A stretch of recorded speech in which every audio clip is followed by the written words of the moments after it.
بسم الله الرحمن الرحیم نحمده و نصلی علی رسوله الکریم. ضمن تقدیر و تشکر از رسانه شما و از ملت محترم هرات که درباره اجرای تصمیم آخر با ما همکاری همه جانبه در اقشار مختلف کردند. من لازم می‌دانم که از علما، از مجاهدین و قماندان‌های جهادی سابق، از وکیلان گذر، جوانان با غیرت هرات، از خواهران خود که در تطبیق فرمان خدا و رسول با ما همکاری همه جانبه کردند تشکر و قدردانی بنماییم.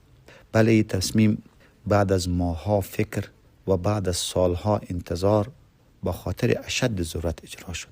ما سالهاست و ماهاست که در بحث تطبیق فرمان حجاب در هرات راهها و چاره‌های مختلف سنجیدیم، از جمله نشست‌های بسیار زیادی با اقشار مختلف جامعه، علمای کرام، مجاهدین سابقه، متنفذین، رؤسای اقوام، ریش سفیدان، وکیلان گذر، جوانان، تقریبا حدوداً 1000 جلسه را تنها ریاست امر بالمعروف با نهادهای مختلف انجام داد و بیش از 10 جلسه را مقام ولایت با نهادهای مختلف انجام داده. ما دیدیم و این را احساس کردیم که فیصدی بسیار کمی که اکثرشان به خاطر مهاجرت در کشورهای همسایه متأثر از فرقهای غیر افغانی و غیر هراتی شده بودند، میخواهند چهره دینی و فرهنگی و تاریخی هرات را که یک چهره غیرت، یک چهره ناموسداری و یک چهره عزت بوده تغییر بدهند. و متاسفانه دیدیم که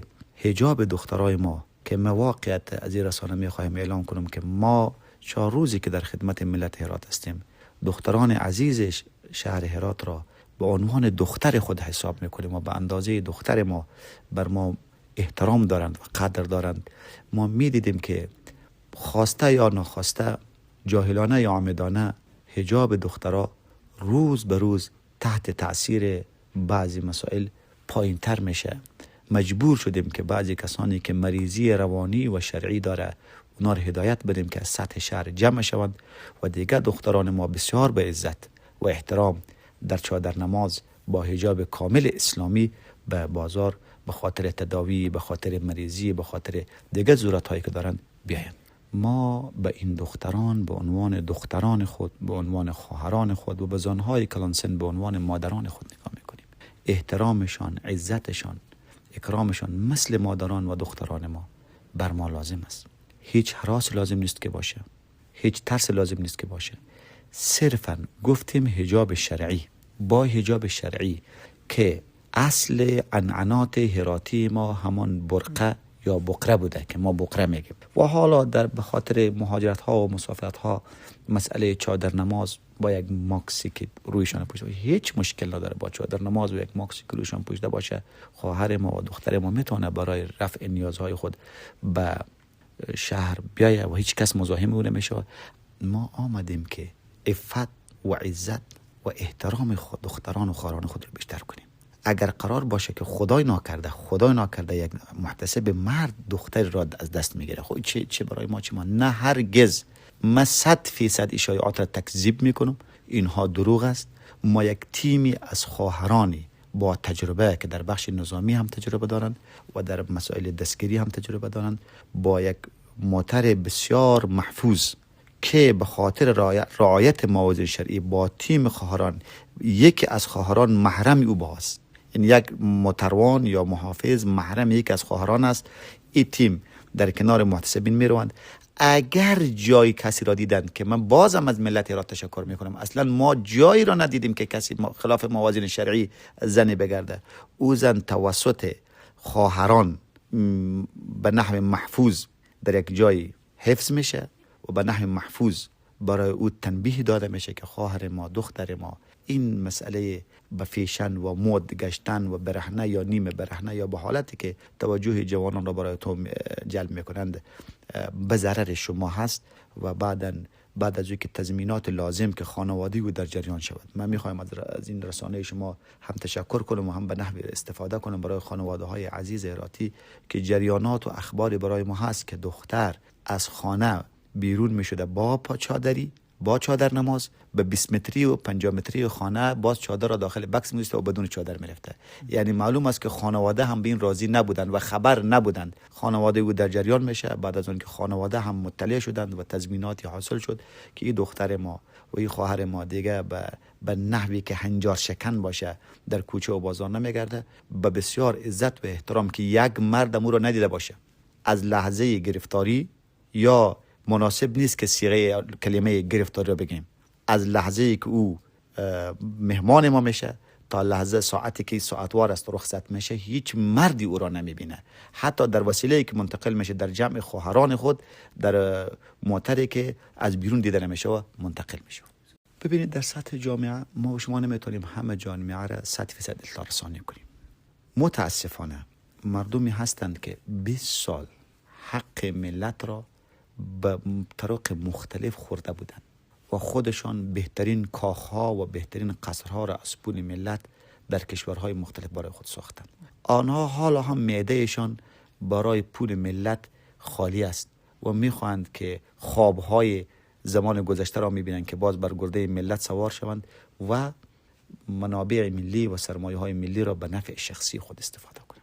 ما میخوایم از طریق رسانه های شما به این مردم یک حرف بگویم، هم به ملت و هم به این مغرضینی که سر و صدا برپا کردند.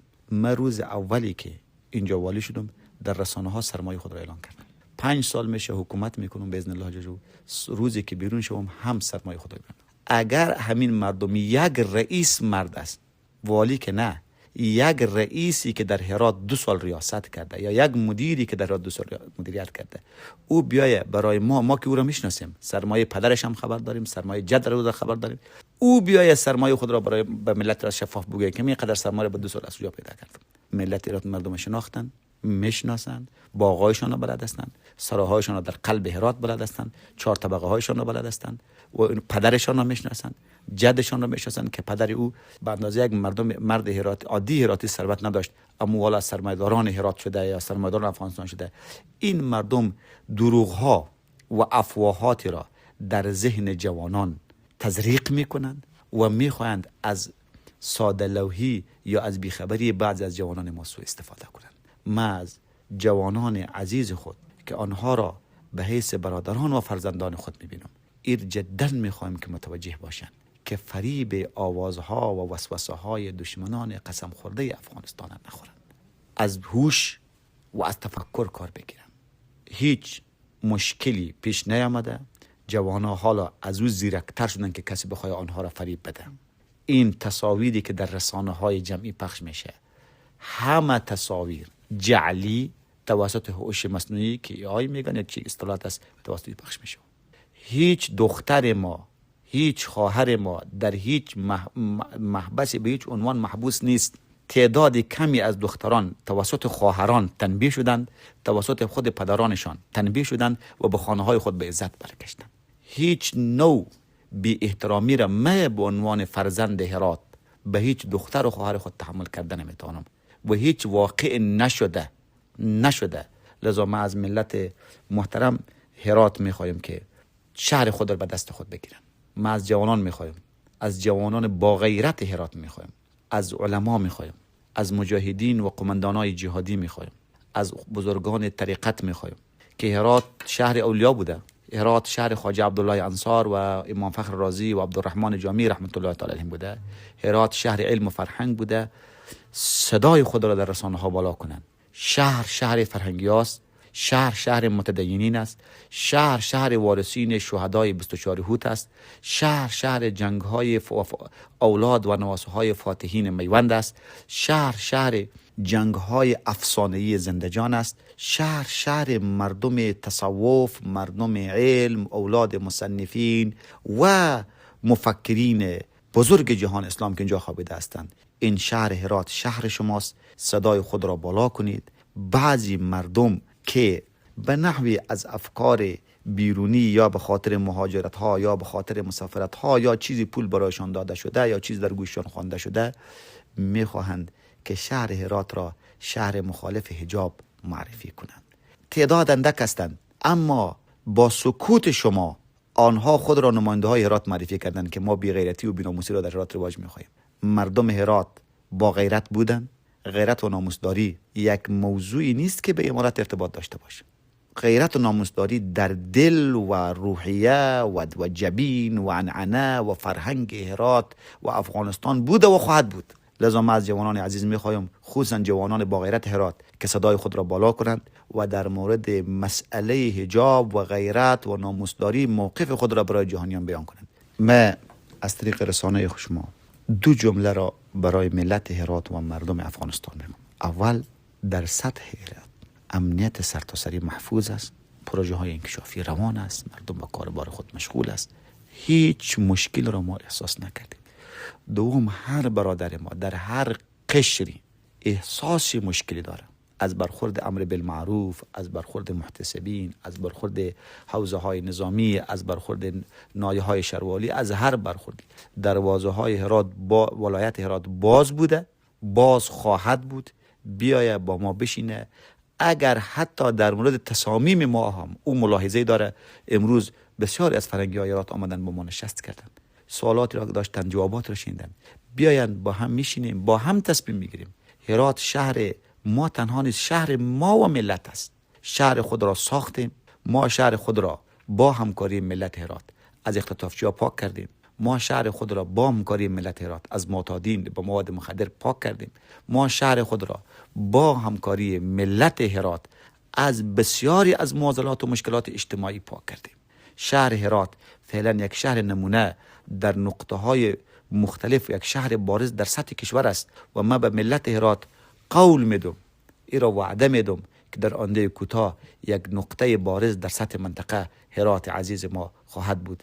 در بسیاری از پروژه های انکشافی و اقتصادی هرات خوب درخشیده، خوب به ترقی است و زیبا می درخشه. خوب است که اگر هر فرد هراتی در ذهن او هر مشکلی است، بجای اینکه با یک نظامی و یک عسکر ما روبرو میشه، مستقیما با والی هرات بشینه، رو در رو با ما بشینه و مشکل خود را بیان کنه تا که شبهه او مشکل را ما حل کنیم. جزاکم الله.